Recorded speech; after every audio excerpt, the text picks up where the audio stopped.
সম্পর্কে স্পষ্ট ভাবে তিনি আমাদেরকে জানিয়ে দিয়েছেন।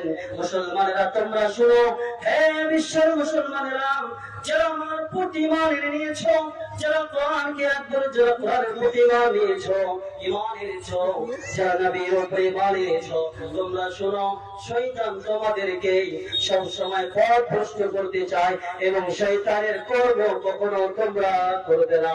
আল্লাহ রাব্বুল আলামিন বললেন, ইয়া আইয়ুহাল্লাযীনা আমানু লা তাত্তাবিউ খুতুওয়াতিশ শাইতান ইন্নাহু লাকুম আদুউম মুবিন। হে বিশ্বের মুসলমানরা, হে মুমিনেরা, যারা আমাকে এক করে স্বীকার করেছে, তোমরা শোনো, তোমরা শয়তানের ইত্তেবা করবে না, শয়তানের পায়রাবি করবে না, শয়তানের কথা মতন চলবে না। ওয়ালা তাত্তাবিউ খুতুওয়াতিশ শাইতান, শয়তানের তোমরা কখনো কথা মতন চলবে না।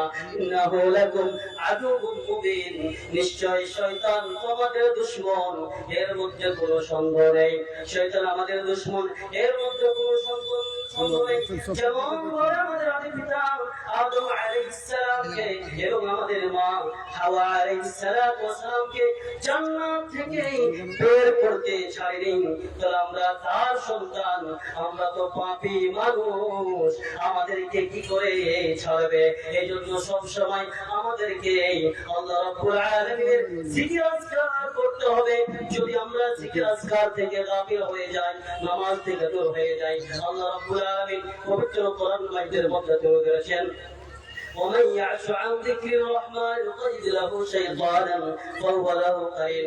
যদি তোমরা আল্লাহ রাব্বুল আলামিনের জিকির আজকার থেকে দূরে সরে যাও, যদি তার জিকির আজকার না করো, তাহলে আল্লাহ রাব্বুল আলামিন একটি শয়তানকে তোমাদের বন্ধু বানিয়ে দেয়। তাহলে যদি আমরা শয়তানের কর্ম করি, শয়তান নাপাক করি, তাহলে শয়তান কিন্তু কোন সময় আমাদের উপকার চায় না। এই জন্য আল্লাহ রাব্বুল আলামিন মদকে হারাম করেছে। আপনাকে সব সময় শয়তান সুরসুরি দিতে আছে, সব সময় বলতে আছে, হে বান্দা, হে মানুষ, তুমি মদ পান করতে থাকো, এই মদ পান করার মাধ্যমে তোমার উপকার রয়েছে। শয়তান আপনাকে বলতে থাকে যে মদ পান করো, তোমার মনটা ফিরে হয়ে যাবে। কিন্তু আল্লাহ পাক বললেন, শুনে রাখো, আলা বিযিকরিল্লাহি তাতমাইন্নাল কুলুব, নিশ্চয় মনের মধ্যে সান্ত্বনা আসবে, ইতমিনান আসবে। আল্লাহ রাব্বুল আলামিন জিকির আজকার করে, মদ পান করে আমাদের মধ্যে সান্ত্বনা আসবে না। এই জন্য আল্লাহ রাব্বুল আলামিন মদকে হারাম করেছেন। মদের ভয়াবহতা কত যদি আমরা জানতাম, আর কোনোদিন মদ পান করতাম না। এবং মদ যেভাবে তৈরি হচ্ছে যদি আমরা জানতাম, তাহলে আমরা আর কোনোদিন মদ পান করতাম না।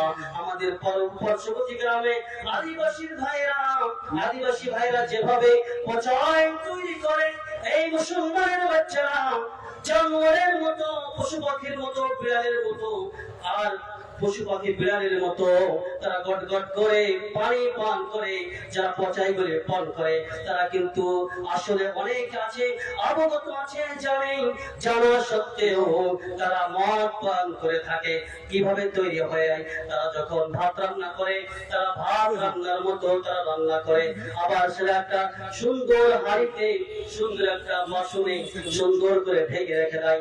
3-4 দিন পরে সেটা যখন গলে যায়, আবার নিচ থেকে আগুনে রেখে দেয়, জাল দিয়ে যখন 2-4 দিন হয়ে যায়, আবার ওটাকে একটি পাতল কাপড় দিয়ে চিপে সুন্দর করে রস করে তৈরি করে দেয়। এবং এত দুর্গন্ধ আসছে, এই জন্য কেন দুর্গন্ধ আসছে? তাতে বিভিন্ন ধরনের জীবাণু তৈরি হয়ে যায়। আর এই মুসলমানের বাচ্চারা সেই সমস্ত জিনিসগুলো গিয়ে তারা গড়গড় করে পান করছে।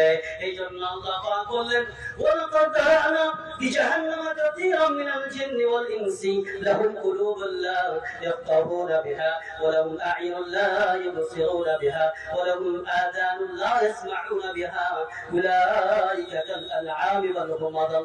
আল্লাহ রাব্বুল আলামিন বললেন, যাদেরকে আমি বিবেক দিয়েছি, যাদেরকে আমি হৃদয় দিয়েছি, যাদেরকে আমি বোঝার শক্তি দিয়েছি, যারা নজর দিয়ে বুঝে না, যাদেরকে আমি চোখ দিয়েছি ভালো মন্দ দেখার জন্য, যারা চোখ দিয়ে দেখে না, যাদেরকে আমি কান দিয়েছি ভালো মন্দ শোনার জন্য, সঠিক জিনিসগুলি শোনার জন্য এবং সঠিক জিনিসগুলি শোনার পরে আমল করার জন্য, যাদেরকে আমি কান দিয়েছি, এই কান দিয়ে যারা শ্রবণ করে না, চোখ দিয়ে যারা দেখে না, হৃদয় দিয়ে যারা বুঝে না, বিবেক দিয়ে যারা বুঝে না, তাদের সম্পর্কে পবিত্র কোরআন মাজিদের মধ্যে আল্লাহ রাব্বুল আলামিন ঘোষণা দিয়েছেন, উলাইকা কাল আনআমি ওয়াল হুম আযাল। এরা হচ্ছে চতুষ্পদ জন্তু জানোয়ারের মতো।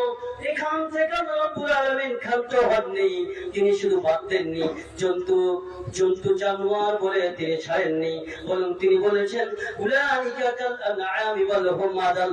সবচেয়ে নিকৃষ্ট পশু হচ্ছে এরাই, যারা সবচেয়ে নিকৃষ্ট পশু প্রাণী থেকে নিকৃষ্ট হচ্ছে ওই সমস্ত ব্যক্তিরা যারা নিজের বিবেক দিয়ে অন্তর দিয়ে বুঝে না। যদি তারা বিবেক দিয়ে বুঝতো, যদি তারা কান দিয়ে শুনতো, যদি তারা হৃদয় দিয়ে বুঝতো, তাহলে ওই পচা পানি যেখানে বিভিন্ন ধরনের জীবাণু তৈরি হয়ে যায়, যেইগুলো পান করে মানুষের লিভার নষ্ট হয়ে যায়, তো এই সমস্ত জিনিসগুলো তারা পান করতো না। এই মদ পান করার কারণে এত ভয়াবহ চলেছে দুনিয়াতে, যেহেতু আল্লাহ রাব্বুল আলামিন তিনি বলেছেন, হে মুমিনেরা, তোমরা নিজেকে নিজে মৃত্যুর দিকে তোমরা ঠেলে দিও না। আজকে মুসলমানের বাচ্চারা জানতে পারছে, মুসলমানেরা যদি আমরা মদ পান করি আমাদের লিভার ক্যান্সার হয়ে যাবে, ফুসফুসিয়ে নষ্ট হয়ে যাবে, আমাদের কিডনিগুলি নষ্ট হয়ে যাবে, আমাদের মস্তিষ্ক নষ্ট হয়ে যাবে, আমাদের চোখের দৃশ্য নষ্ট হয়ে যাবে। তারা যদি বুঝতো তাহলে তারা মদ পান করতো না। কিন্তু দুঃখের বিষয়, দুনিয়াতে কত ক্ষতি রয়েছে শুনুন। আমরা অনেক ক্ষেত্রে আমরা অনেক ইতিহাস জানি, অনেক ইতিহাস আমাদের সমাজে সাক্ষী রয়েছে। একজন যুবকের কথা বলছে, যুবক বিবাহ করেছিল, বিয়ে করার পূর্বে সুন্দর একজন মানুষ ছিল, সুন্দর ব্যবসা বিজনেস করে খাচ্ছিল, কাজকর্ম করছিল, কিন্তু তার মদের নেশা ধরে পড়েছে, মদ পান করতে শুরু করেছে, বিবাহ করেছে। কিছুদিন পরে তার ছেলে মেয়ে হয়েছে, 2-3টা ছেলে হয়েছে। এমন ভাবে মদে আসক্ত হয়ে পড়েছে যে কাজকর্ম সবকিছু বাদ দিয়ে মদ ছাড়া আর কিছু বুঝে না। ছেলে মেয়ে কি খাবে কিছুই বুঝতে পারে না। তার স্ত্রী এলাকায় গ্রামে গ্রামে গিয়ে সে মদ পান করতে থাকে, মদে এতটা আসক্ত হয়ে পড়ে